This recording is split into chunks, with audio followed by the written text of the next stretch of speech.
Alright, yo, so we're going to be talking about the Enlightenment, aka the Age of Reason.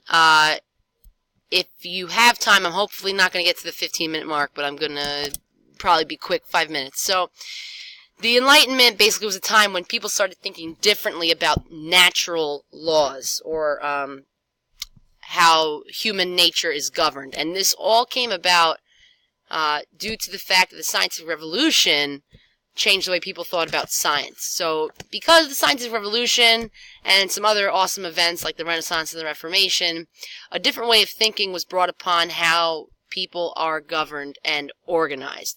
So, during this point, leading up to the 1600s, monarchs, absolute monarchs, had ruled most of Europe.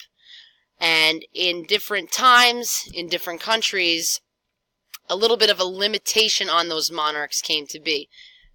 England being the first of which would experience a limitation of the absolute monarch's power through Parliament and the creation of the Bill of Rights in the Glorious Revolution period.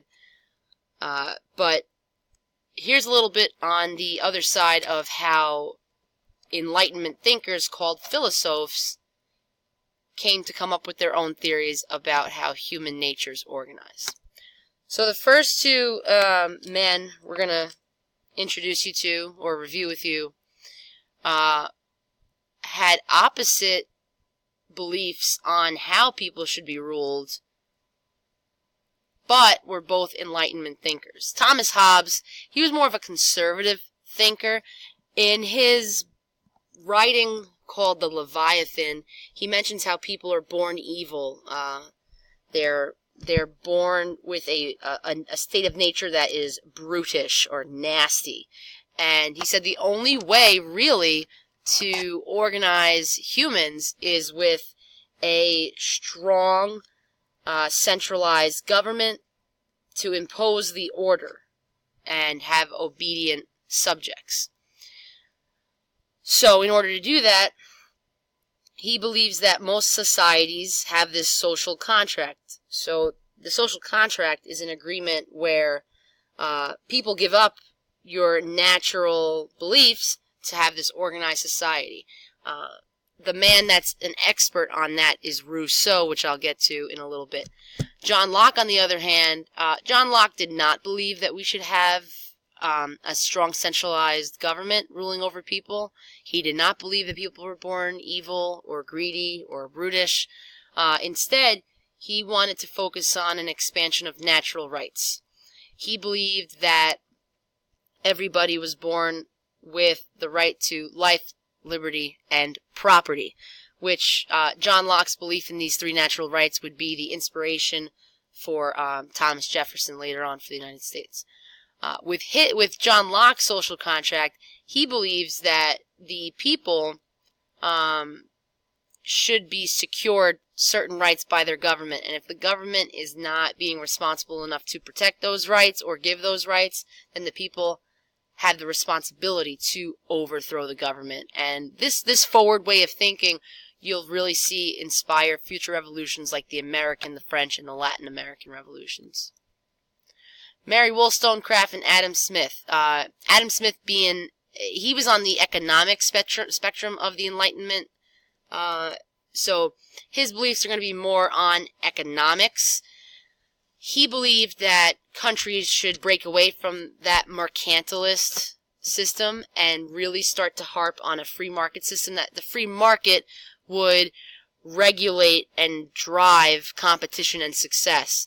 An unregulated market would help progress and maximize profits and boost quality, whereas if you have more of a controlled market, you don't see that innovation that would be present in a free market. So on the economic point of view, he wrote The Wealth of Nations, and in it he discussed laissez-faire, which is where the government has the hands off of businesses, and he also talks about supply and demand regulating the market. Okay, Mary Wollstonecraft,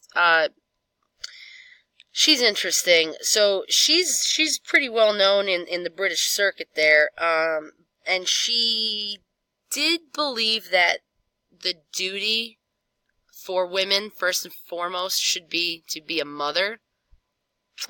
Yes, I did say duty. But her first thought for women was to be a mother. So that's the weird part. After that, she gets a little better. In her piece, The Vindication of the Rights of Women, she speaks about how there should be an equal education opportunity for both boys and girls, and then having that education would give women the tools they needed to participate equally with men in public life.